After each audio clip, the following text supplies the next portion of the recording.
55, 55 और 95 हर उम्र के लिए यकसा मुफीद, मफाद आम्मा का आलम बरदार।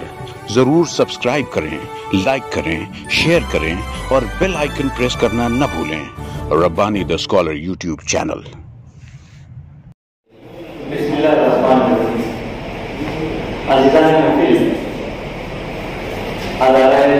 की महाना नशिस्त में 114वीं नशिस्त में आप तमामी हाज़रीन का हम पुरतपास करते हैं, आपका इस्तेमाल करते हैं, खुशामदीद कहते हैं। ताक़ीर के लिए माजरत, शादियों का सीजन है और आप देख रहे हैं कि इन हालात से हम गुजर रहे हैं। बहरहाल आइए, जैसा कि आप तमाम के आदमी जानते हैं, सोशल मीडिया के जराये से और अखबार के जरिए से आप तक ये खबर पहुंची कि आज की इस नशिस्त की सदारत अदालत नसीरत के नायब सदर मोहतरम डॉक्टर इकबाल करती साहब फरमाएंगे। मैं बड़े अदब व इकराम से आपसे मुल्तमिस हूँ कि स्टेज पर तशरीफ लाएं। उसी के साथ साथ आज की ये महाना की नशिस्त इस मानों में भी मानी फैज हो जाती है कि रियासती उर्दू अकादमी की जानिब से तकरीबन साल 2019 के माले और शहर के एजाज या तलान को भी हमने यहाँ पर मौजू किया है। और जैसा कि अदालत नसीहत का वतीरा रहा है कि शहर के उर्दू जबान मजहब से मुंसलिक कोई एजाज याफ्ता शख्सियत शहर के नाम को चार चार कराने वाली शख्सियत का हम यहाँ पर इस्तेमाल करते हैं। मैं बड़े अदब एहतराम के साथ हमारे साहिब एजाज मोहतरम निहाल हफीज साहब से इल्तिमास गुजार हूँ कि आप स्टेज पर तशरीफ लाएं और हमारे सदर मोहतरम का साथ दें। मोहतरम निहाल हफीज साहब स्टेज पर तशरीफ ला रहे हैं। उसी के साथ साथ हमारे डॉक्टर मोइन नजीर साहब, जिन्हें रियासती उर्दू अकेडमी ने एजाज के लिए मुंतखब किया है, मैं इनसे भी इल्तिमास गुजार हूं कि आप इस स्टेज पर तशरीफ ले आए। उसी के साथ साथ हमारे अपने शहर की एक होनहार, जिसे हम तालबा भी कह सकते हैं, खातून भी कह सकते हैं, जिनके वालिद मोहतरम यहाँ पर तशरीफ फरमा है, मैं सुमैया फरहीन साहबा के वालिद मोहतरम से इल्तिमास गुजार हूं कि आप इस स्टेज पर तशरीफ ले आए। और उसी के साथ साथ हमारे जो चौथे साहिब एजाज हैं मोहतरम अंसारी एजाजुर रहीम साहब, मैं आपको बताता चलूं कि आप इस साल आज़िमे हज भी हैं और हज का इरादा रखते हैं। और उन्होंने बजरिया फोन मुझे मुतला किया कि हज क्लास की वजह से मैं थोड़ा सा आखिर से पहुंचूंगा, लेकिन आऊंगा जरूर। उनके साहबजादे यहाँ पर मौजूद है।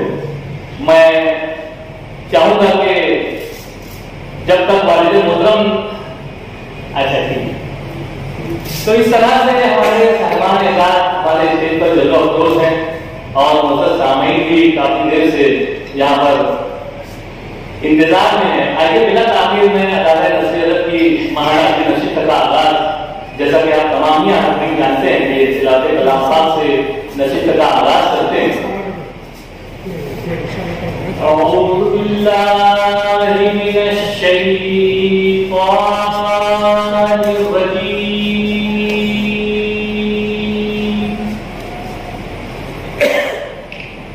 बिस्मिल्लाहिर्रहमानिर्रहीम।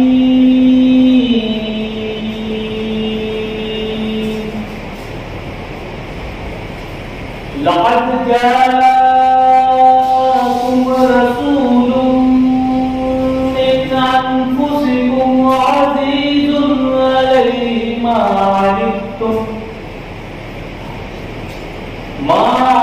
अनतुम हरीसुन अलैकुम बिल मुमिनीना रऊफुर रहीम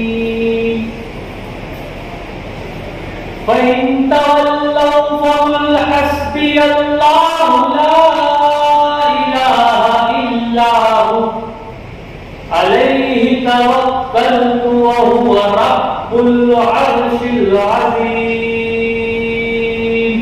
सदक़ल्लाहुल अज़ीम।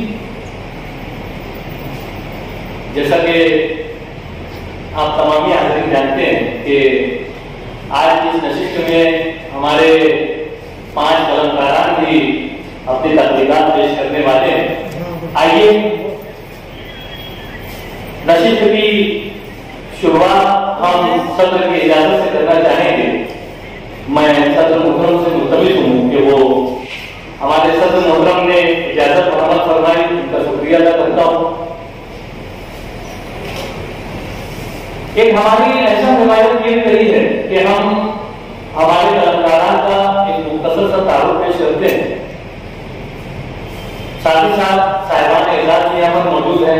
गो के चलना जरूरत नहीं है, हम तमाम ही लोग अखबार के जरिए से, सोशल मीडिया के जरिए से इन तमाम साहिबान एजाज को जान चुके हैं। इन्हें इन शोबाजात में एजाज के लिए मुंतखब किया गया है, इससे भी हम बखूबी वाकिफ हैं। और हमारे जो कलाकारान हमारी अदबी नशिस्त को जान लगाते हैं, इनसे भी आप बखूबी वाकिफ हैं। लेकिन मैं आपको बताना चाहूंगा कि हमारी आज की इस नशिस्त में एक मारूफ बुजुर्ग शायर आदिल फारूकी साहब भी जलवा अफरोज हैं और अफसाने के शोबे में वो आज यहाँ पर अपना एक अफसाना यहाँ पर पेश करना चाहते हैं। मैं अदारे नसीहत की जानिब से आपका इस्तेमाल करता हूँ, खुशामदीद कहता हूँ और साथ ही साथ तमाम ही जो कलमकारान हैं उन्हें भी मुबारकबाद पेश करता हूँ कि आपके कलम की जो लानियां इस वक्त आप यहाँ आकर सुनाते हैं तो यकीनन सामीन और हाज़रीन जो है वो महसूस होते हैं। और अदारे नस्री अदब जो उर्दू ज़बान और अदब की एक तवील खिदमत का जो एक तवील दौर लेकर चल रहा है, उसे मजीद ताकत मिलती है, उसे मजीद तक़वियत मिलती है। मैं आप तमाम ही हाज़रीन का एक मरतबा फिर यहाँ पर इस्तेमाल करता हूँ अदारे की जानिब से, सदर नशिस्त की जानिब से और तमाम ही जिम्मेदारान की जानिब से आपका खैर मक़दम करते हुए मैं सदर मोहतरम से पूछना चाहूँगा कि क्या पहले हम नशिस्त को चला लें, कुछ कहानियाँ तबलीगात पेश कर लिए जाए और उसके बाद हम साहिबान एजाज को जो है एजाज से नवाजेंगे। बहुत शुक्रिया सर। आइए बिला ताख़ीर मैं अब्दुल मजीद मास्टर साहब से मुल्तमिस हूँ कि माइक पर तशरीफ लाएं और अपनी तकलीफ पेश करें। मोहतरम अब्दुल मजीद मास्टर साहब। नए आने वालों को मैं बताता चलूँ कि यहाँ पर जो तकलीफ पेश की जाती है उसके बाद तनकीद और तबसरे की मुकम्मल आज़ादी होती है। आपको अगर तकलीफ अच्छी लगती है तो आप यकीनन कलमकार के हौसला अफजाई करें और अगर आपको कोई खामी, कोई कमी, कोई सुख नजर आता है तो आप उसका भी बरमला इलाज कर सकते हैं।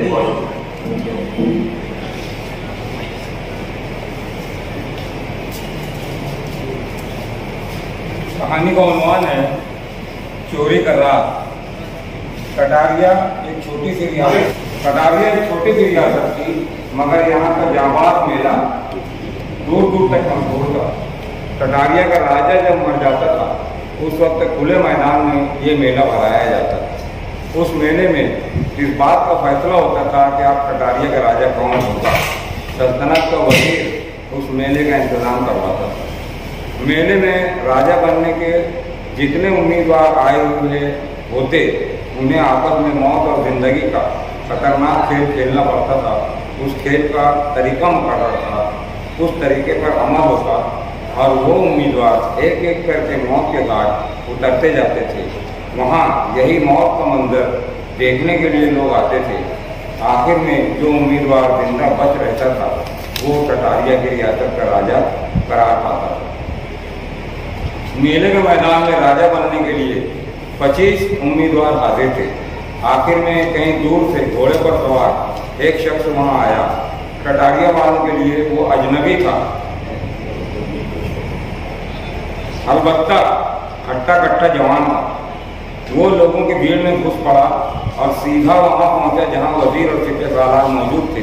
वो उनसे कहने लगा, मैं कटारिया का राजा बनने के लिए बड़ी दूर का सफर तय करके आ रहा हूँ, क्या मैं इस मुकाबले में हिस्सा ले सकता हूँ? सिपहसालार ने उसे घूर कर देखा। फिर वजीर उससे कहने लगा, जरूर हिस्सा ले सकते हो, लेकिन क्या तुम इस मुकाबले का अंजाम जानते हो? हाँ, मुझे इस मुकाबले की तमाम बातें मालूम हैं। फिर भी सुन लो, ये जान जोखम का खेल है। इस खेल में सबों को मरना होता है, सिर्फ एक शख्स बाकी बचता है। और सरकार, आपको मालूम होना चाहिए, आखिर में बच जाने वाला वो एक शख्स मैं ही हूँ। उस अजनबी की आकड़ देखकर वजीर और सिपहसालार के मुंह बिगड़ गए। उसके बाद सिपहसालार ने इशारा किया, तबल के जरिए ऐलान हुआ और मुकाबले की कार्रवाई शुरू हो गई। उम्मीदवारों ने पहले ऐसे जंगी फनून के मुजाहरे किए जिनमें मरना नहीं था। उस अजनबी शख्स ने उन फनून में भी बड़ी महारत दिखलाई। फिर जब जान पर खेलने के मुकाबले शुरू हुए तो उन जांबाजों की आपस में खून की नदियाँ बहने लगी। एक के बाद एक शख्स उस खूनी मुकाबले का शिकार होता गया और अपनी जान से हाथ धोता गया, जिसे देखकर तमाशाइयों में कोहराम मच गया। बहुत से लोग जो कमज़ोर दिल के थे, उनसे ये गदर देखा न गया और वो चक्कर खा कर गिर पड़े।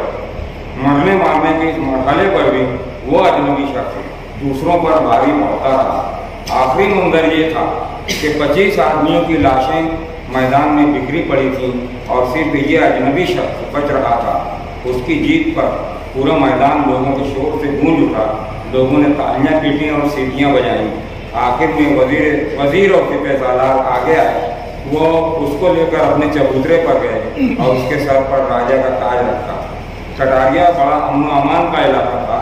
यहाँ के लोग अमीर कबीर थे, खुशहाल थे। कुछ दिनों तक वजीर ने नए राजा को सल्तनत के तौर तरीके समझाए। फिर राजा ने बड़े अच्छे ढंग से रियासत का कारोबार संभाल लिया। वजीर, सिपहसालार और राजा ये तीनों मिल बैठकर किसी मसले पर गुफ्तगू करते और रियाया की भलाई के लिए नए नए मंसूबे बनाते। यहाँ की रियाया बड़ी बेफिक्री से जिंदगी बसर करती थी। किसी को कोई शिकवा शिकायत या किसी तरह की पंचायत का मौका नहीं होता था। नए राजा के देर साया वहाँ की रियाया ने कुछ ही दिन चैन से गुजारे होंगे कि उसके बाद एक पंचायत हो ही गई। नवाब सरवत खान की हवेली में एक बड़ी चोरी हो गई। कटारिया में चोरी की वारदात बहुत अरसे से नहीं हुई थी। अब जो हुई तो वजीर, सिपहसालार और सल्तनत के कुछ और जिम्मेदार दौड़ पड़े। उन्होंने राजा से मुलाकात की और खान साहब के यहाँ की चोरी का हाल सुनाया। इतनी बुरी खबर सुनकर राजा के कान पर क्यों नहीं रेंगी। राजा की लापरवाही देखकर वजीर खिसिया गया। राजा जी, हम क्या दीवार से बात कर रहे हैं?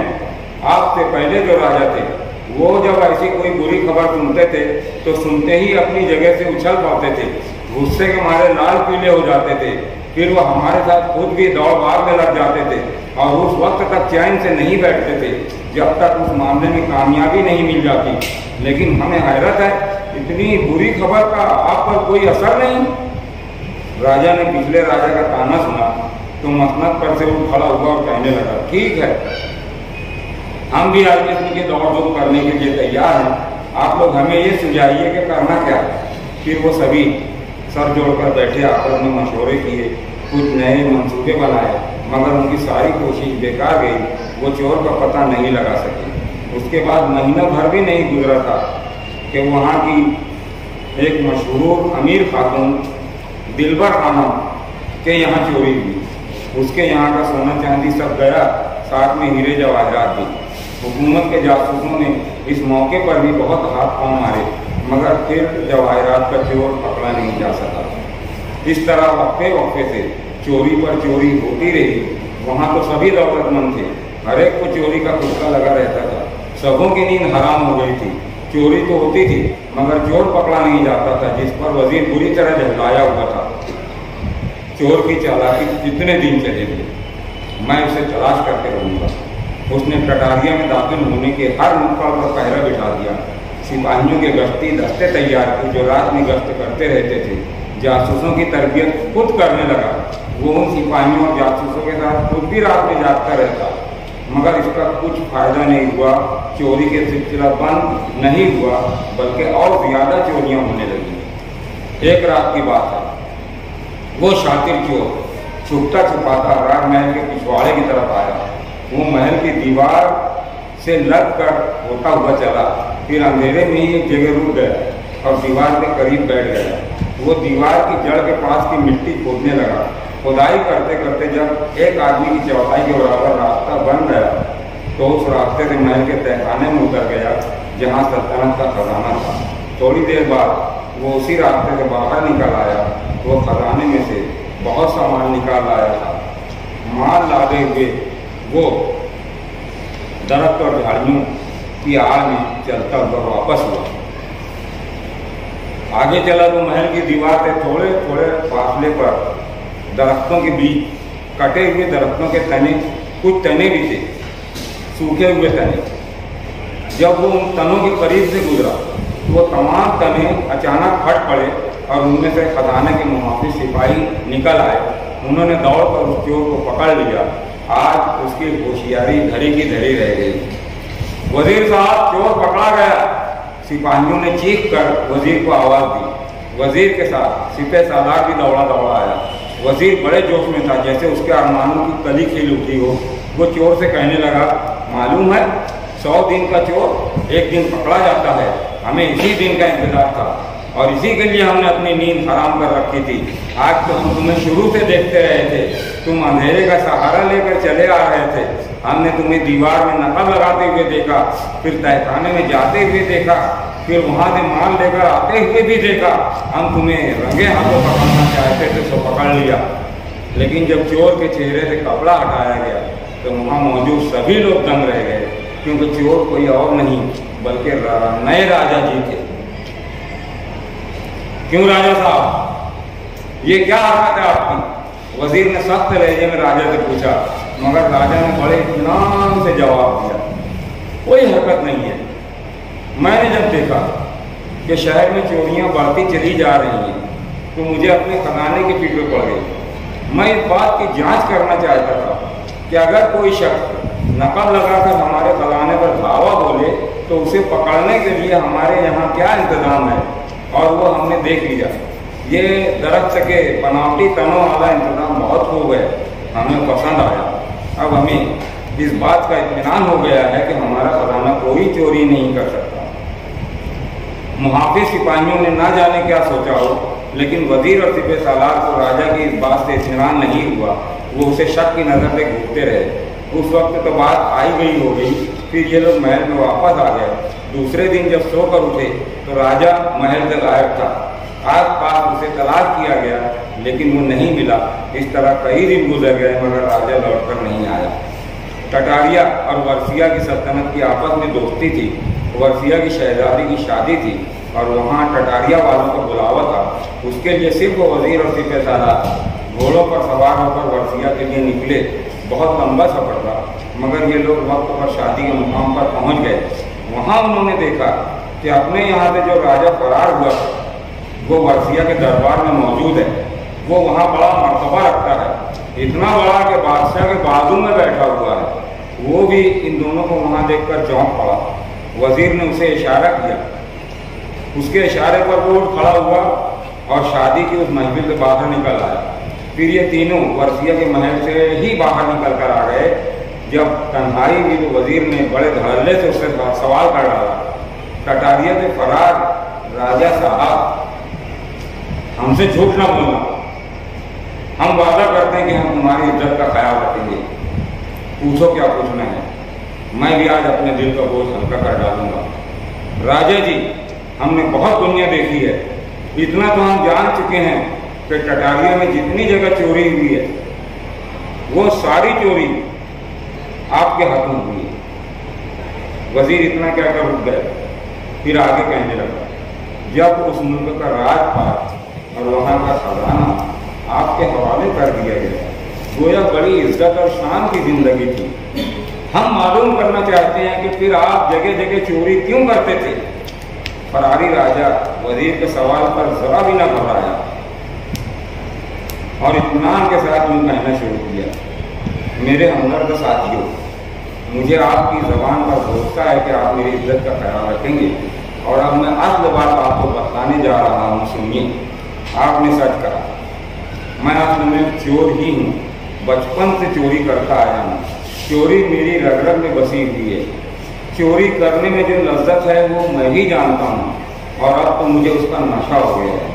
आपने देखा, जहांबाद मेले में जान पर खेलकर मैंने तख्त साज हासिल किया, फिर उस तख्त साज को ठुकरा कर मैं वहाँ से निकल आया।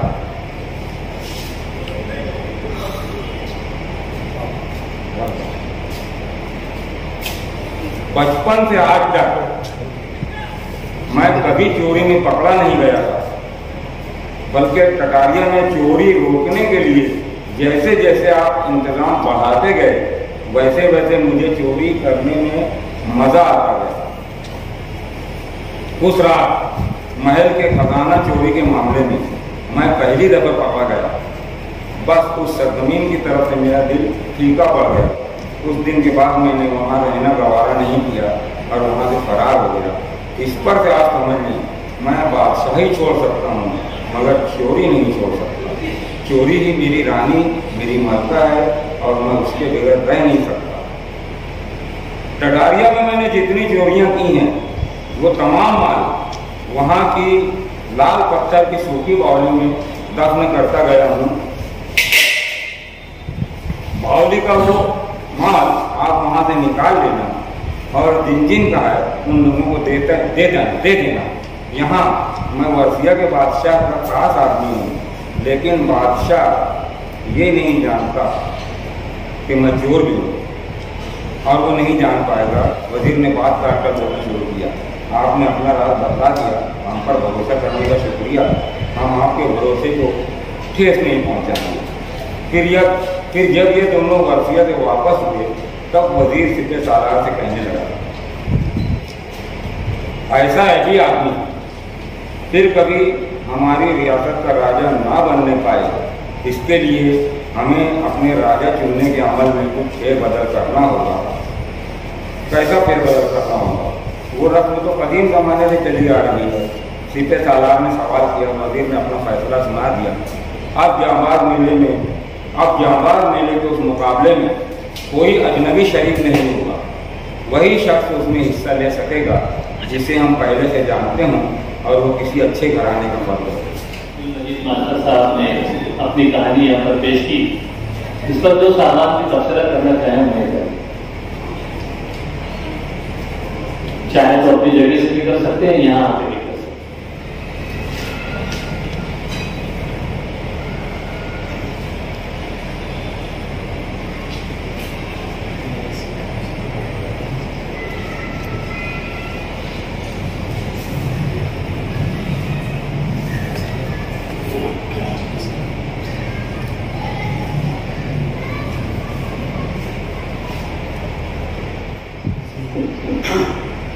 मास्टर साहब ने कहानी पेश की, इसमें जो तसलसल है वो बहुत अच्छा है और आदमी जो है इसमें आखिर तक महसूस हो रहता है कि आगे क्या होगा, चोरी का क्या राज है।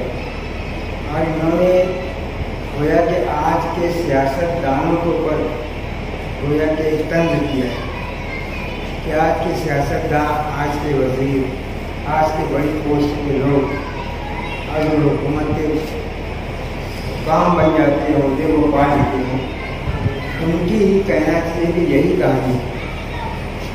तो राजा बन जाते हैं और राजा बनने के बाद उनके फितरत के अंदर की बात होती है कि आज के कार्पोरेटर हों, चाहे बड़े बड़े मुजरा हों, चाहे वक्त का वजीर आजम, फिलहाल में एक अच्छी कहानी पर मुबारकबाद पेश की।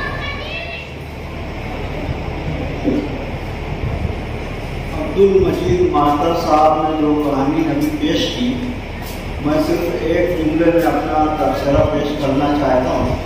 कहानी अपने आप में बहुत खूब है और ख़ास तौर से उनका जो अंदाज बयान है वो लाजवाब है। अब्दुल मजीद मास्टर साहब ने जो कहानी पेश की उसमें हमें ध्यान ये देना चाहिए कि बच्चों के लिए और तरगीब हमेशा नेकी की होनी चाहिए, जराइम से बचने की होनी चाहिए। और कहानियाँ अगर बच्चों के लिए लिखी गई है तो ये अफसाना नहीं है कि हम इसको किसी कारी के जहन पर छोड़ दे के उसका क्या नतीजा निकालें। कहानी के नीचे नतीजा होता है। आखिर में नतीजे के तौर पे 2-4 जुमले तो होने चाहिए कि कहानी में अगर कोई आदमी गलत कर रहा है तो उसको सही राय रास्ते पे लाने की तरगीब होनी चाहिए। कहानी अपनी जगह तसलसल और बयानिया हर चीज़ मुकम्मल है, लेकिन उसका मकसद जो है कि एक आदमी है जो राजा है, राजा बनने के बाद भी उसका चोरी का नशा नहीं जा रहा है और उस पर जितना जोर दिया गया, तो मुझे ऐसा लगता है कि बच्चों को चोरी की तरगीब दी जाए कि आगे चल के चोरी करनी चाहिए। जबकि बच्चों को तरगीब ये मिलनी चाहिए कि चोरी नहीं करनी चाहिए। तो कहानी के आखिर में ऐसा कोई मामला आना चाहिए था जिससे हमें ये पता चले कि चोरी करना अच्छी बात नहीं है। ये बात इसमें समझ में नहीं आई और हमारी नज़र में राजा अभी भी हीरो ही लगा है। तो मेरा ये निशानदेही थी कि बच्चों के लिए हम जब भी लिखें तो एक बच्चा था, बहुत ज़िद्दी था, माँ की बात नहीं मानता था, तो चील को उसको उठाकर ले जाना चाहिए। अगर ये नहीं हो रहा तो पूरी कहानी मेरे नज़दीक अपने मकसद में कामयाब है। इसमें सिर्फ एक मुद्दे का बात करूँ कि बहादुरी और चोरी नफसियाती तौर से मेरी फैमिली ये दो एक साथ बिल्कुल उल्टी चीज़ कि जो बहादुर होगा वो कभी चोर नहीं होगा या जो चोर होगा वो बहादुर नहीं होगा। ये एकदम बात है, इसको अगर और तरीके से पेश किया जाता है। अब्दुल मजीद मास्टर साहब की कहानी पर यहाँ पर अच्छे तबसरे हुए। आइए दूसरे कलमकार की ओर चलते हैं। मैं यहाँ पर चाहूँगा कि सादिक असद साहब यहाँ पर तशरीफ लाए और अपना अफसाना पेश करें। सादिक असद साहब जिस वक्त माइक पर तशरीफ ला रहे हैं, मैं चाहूँगा कि आप तमामी हाज़रीन उनके लिए जोरदार तालियां बजाएं। वजह ये कि जो बात मैं आप लोगों को बताने जा रहा हूँ, यकीनन ये मालेगांव शहर के लिए एजाज की बात है, फख्र की बात है।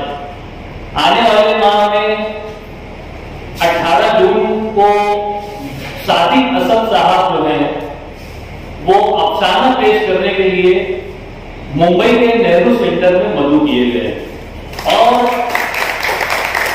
ये जो इनका इंतखाब हुआ है ये इस मानों में बहुत माने खैर हो जाता है कि महाराष्ट्र से, पूरे महाराष्ट्र से सिर्फ 2 लोगों का इंतखाब हुआ है अफसाना पेश करने के लिए, जिसमें ये एजाज मालेगांव शहर के सादिक असद साहब को जाता है।